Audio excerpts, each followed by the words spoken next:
En esta ocasión vamos a hablar de los dobladores de voltaje, los cuales son utilizando diodos y capacitores.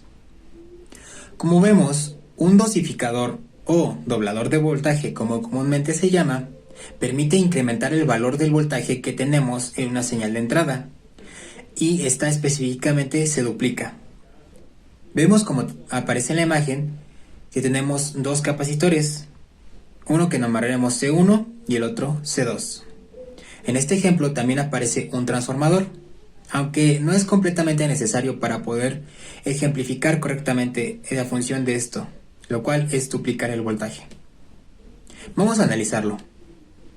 Del lado izquierdo tenemos una señal senoidal, la cual se divide en dos semiciclos. Primero enfoquémonos en el ciclo positivo. En esta condición, la polaridad que tiene el primario del transformador es positiva en la parte de arriba. Por otro lado, es negativa en la parte de abajo. Esta misma polaridad se transmite al secundario del transformador, y en esta condición, el flujo de la corriente que intenta atravesar el capacitor C1, y cuando llegue a este nodo intentará pasar a través de los diodos.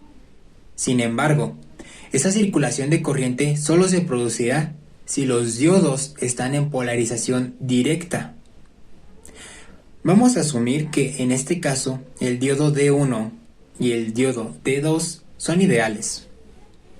Nos damos cuenta que cuando la corriente llega a este nodo, la única opción que tiene debido a las potencias eléctricas y la polarización directa que ya vimos que se obtiene en D1 es transmitir la corriente a través de la malla.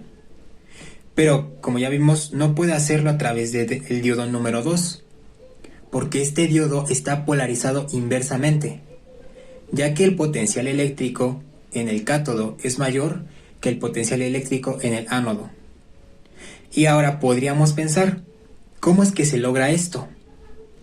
Si en la terminal Y, que corresponde al cátodo en el diodo 2, se tiene un potencial eléctrico negativo, sabemos de esta manera que es negativa respecto a la otra. Pero en esta vez, respecto al ánodo en un potencial más alto. Por lo tanto, el diodo número 2 está polarizado en inversa, impidiendo que la corriente circule y por consecuencia no se cargue el capacitor número 2. Como ya hemos dicho, la circulación de corriente se da solo a través de esa malla y en esa dirección, lo que permite cargar el capacitor C1 hasta el voltaje máximo que puede permitir este transformador en el secundario. Y este parte conocido es como el voltaje pico. Recordemos la polaridad del capacitor número 1, ya que la utilizaremos para el ciclo negativo. Ahora, en el semiciclo negativo, la polaridad del transformador se invierte. El positivo en la parte inferior y el negativo en la parte superior.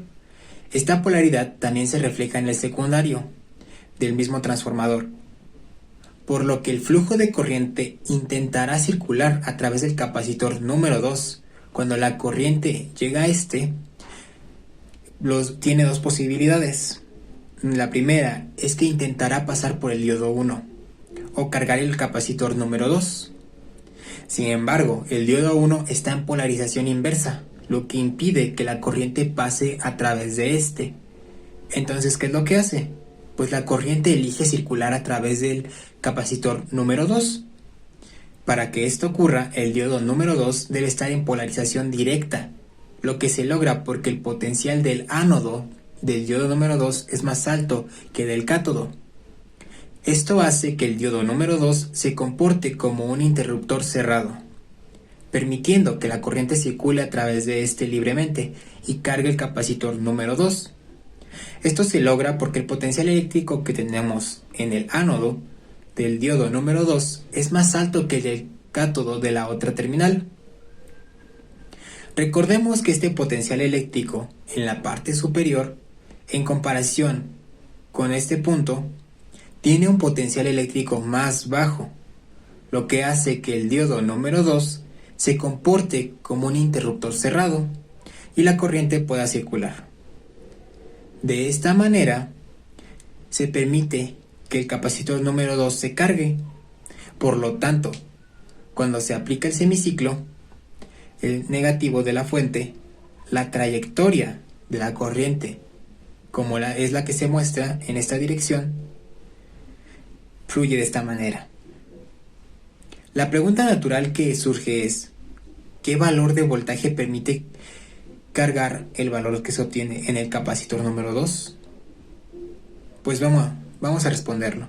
Primero vemos que la polaridad del capacitor número 1 y la del transformador se pueden representar como si fueran dos fuentes en serie. Aplicando la regla de Kirchhoff y teniendo en cuenta esas polaridades, el voltaje en el capacitor número 1 más el voltaje pico entre las terminales del transformador será igual al voltaje que aparezca en el capacitor número 2, el cual mediremos entre sus terminales. Si ahora consideramos que el capacitor número 1 fue cargado con el voltaje pico del transformador durante el semiciclo positivo, podemos expresarlo usando lógica, esta relación que existe de esta manera. Y la expresión ahora cambia, porque ahora la resultante indica que el voltaje en el capacitor número 2 será igual a la suma de los dos voltajes pico, tanto el originado por el capacitor número 1 como el del secundario del transformador. Y esto, como consecuencia, nos permite ver que el voltaje del capacitor número 2 será igual a 2 veces el valor del voltaje pico, logrando así el voltaje del duplicado.